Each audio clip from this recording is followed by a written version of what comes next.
What's up everyone? Today we're going to be doing another boss strategy showcase, and this time it could be my personal favorite out of all the super bosses. This is Cloud Sea King Ken, a very good boss to fight against due to the fact that he can drop Moon Matter chips. Moon Matter chips are some of the best core chips that you can have for an offensive type blade due to the fact that it increases the amount of critical rates. So obviously you'll want to put that on Mithra as soon as possible, as well as any of your great axes, or just like any blade in general, really. Like every blade that is offensive based can benefit from higher critical rates, so it's kind of unfortunate that you won't be able to make use of the aesthetic provided by the Tachyon chips, but we'll get into that next time.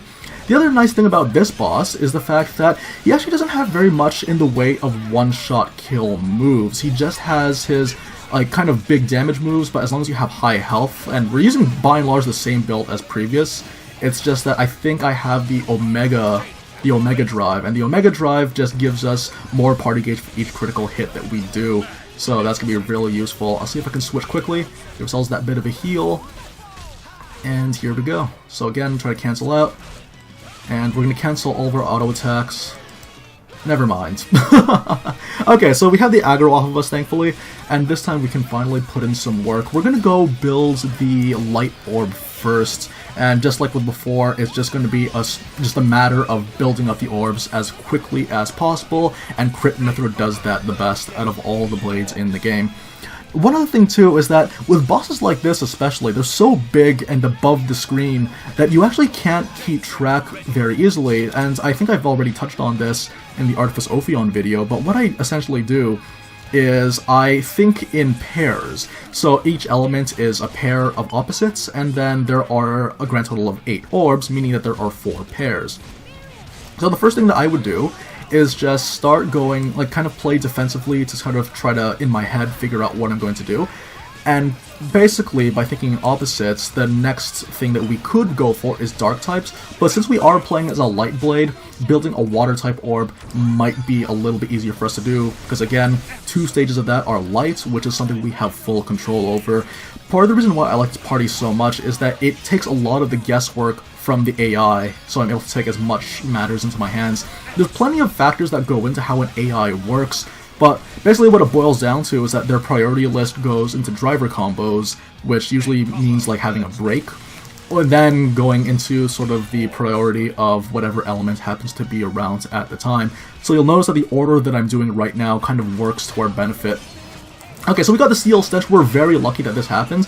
We had the level 3 water combo go down, meaning we don't have to worry about the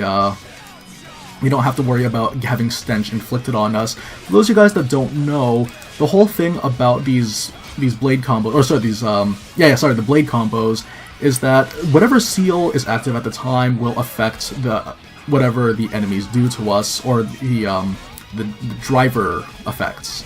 So here we go with this one. We're gonna go ahead and build a wind orb, I believe. Yeah, we're gonna go ahead and build a wind orb.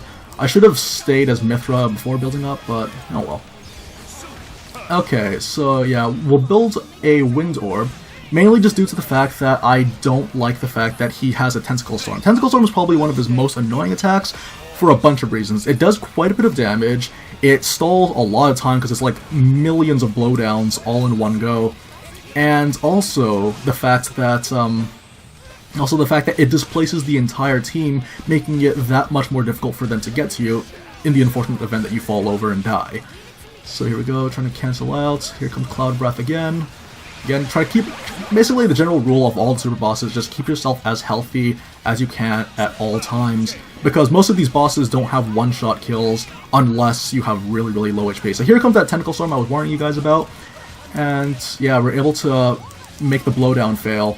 So it's usually when he's like maybe 1/3 through with his HP, that will be when you'll expect him to do this. So remember, on your way to building your orbs, play as defensively as possible. Like most of the super bosses, it just boils down to how safe you are, and yeah, Cloud Sea King Ken's no exception. Of course, as you finally get into the further progressions in the game, you're going to be doing some crazy amounts of damage, and as you can even see it here too. where we're actually chunking him quite a bit. But for those of you guys, though, don't worry if you don't do this much damage. Most of you guys won't do this damage if you're just starting Chapter 10 in the main story, because once you have all 8 orbs and you blow them all up, then you've won. Okay, so this is going to be the fun part, where we have to build up the remaining elements. So it's going to be 2 levels of ice, combining to create dark and earth. Now, actually, I might have to intentionally stop it at like 7 because I don't want to get killed. I don't want to kill this guy immediately, but the damage output should be okay overall. Okay, so here comes this one, and this will be the dark element. Dark elements. Okay, Cassandra, get closer from the stench. Oh boy. So yeah, this is one of the annoying things about it too, is that there's a tendency for these kinds of things to happen. There we go. There you go. And that's kind of when you have to take matters into your own hands, really, like, especially in fights with stench, like with Immovable Gonzalez. You might have to find yourself pushing. So if you see those little circles swirling around the where the gravity blizzard was, the amount of dots that are swirling around will show what level of combo they have. So if it's 3, then that'll be a level 3 combo. So let's just keep that in mind. Okay, so here we go. We're gonna quickly give ourselves a bit of a top up. There we go. Yeah, it's a good thing I did too. Okay, so this is one of the annoying things. Should be okay. Yeah, honestly, like, again, as long as you can keep yourself topped up. We don't even have, like, max HP on Rex.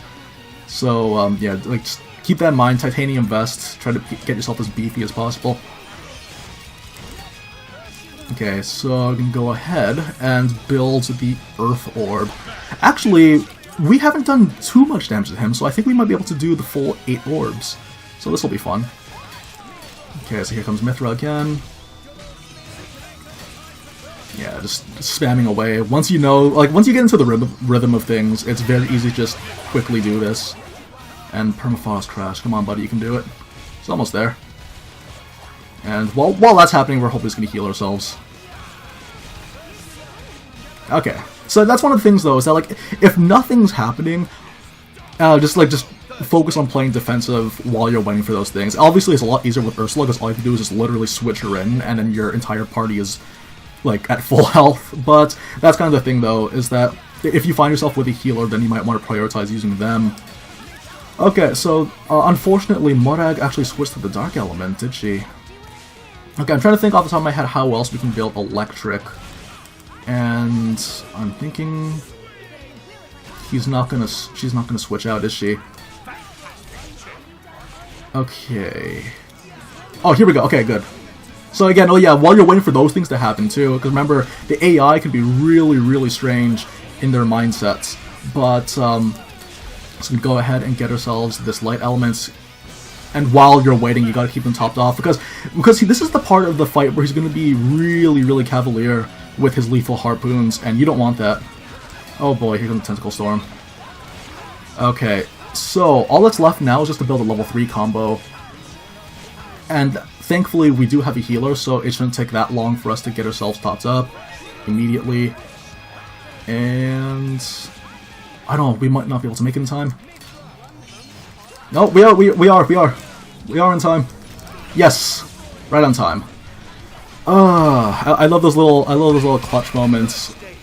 But yeah, you'll find this happening a lot too. Like, I've mentioned this before, but there will be times, and you might even have to find this with Cloud Seeking Ken, where you might want to be on the lookout for, like, those little clutch invincibility moments, and those usually come in the form of your plus button for doing your chain attacks, or doing the level 3 or the stage 3 of the blade combos. So unfortunately, I missed fire. I completely forgot that fire was a thing that we can get, but that's alright. Honestly, we have, like, with the amount of health that Cloud Seeking has right now, and the amount of orbs that we have, which shouldn't be a problem. And once you have Crit Mithra and at least, like, 5 orbs, then you've basically won most of your boss encounters anyway. But, yeah, like, this will be a lot of fun. Dahlia is also very, very useful. I highly recommend having her on your teams if you're starting off with these things. And finished off with the Zenobia. Yeah, so we were missing fire, but that's okay. Those are very easy ones to overlook. Mostly because it's, like, the most obvious one, because you think, obviously, that you're using Rex, you should have Pyra on your team, therefore that should be your orb. But honestly, though, 7 is still very, very powerful. and in most cases, it should be more than enough to kind of seal the deal on the boss. So, yeah, that's basically Cloud Sea King Can. Really, really fun boss fight. Definitely someone you'll want to consider farming for those Moon Matter chips. Like, I don't know, did we get one? Fortunately, we didn't get one today, but there's quite a few good things you can get too. Like, I think there's also Blade Combo Boosts, Ox Cores that you can get, which are very powerful on Pyra, if that's what you're looking for. If you want to give Pyra a lot of firepower, so to speak. And, yeah, the Moon Matter chips, the best offensive ones in the game. So I would recommend, if you don't know what the next step is, I think Cloud Sea King Ken should be your next step, giving yourself some extra damage so that you can, you can take out the side quests much easier as a result, and really bring out the best potential in your blades. So yeah, guys, that does it for the Cloud Sea King Ken. We're going to be working through all of the bosses, I hope, and I look forward to seeing you guys in the next one. So until then, take care, everyone.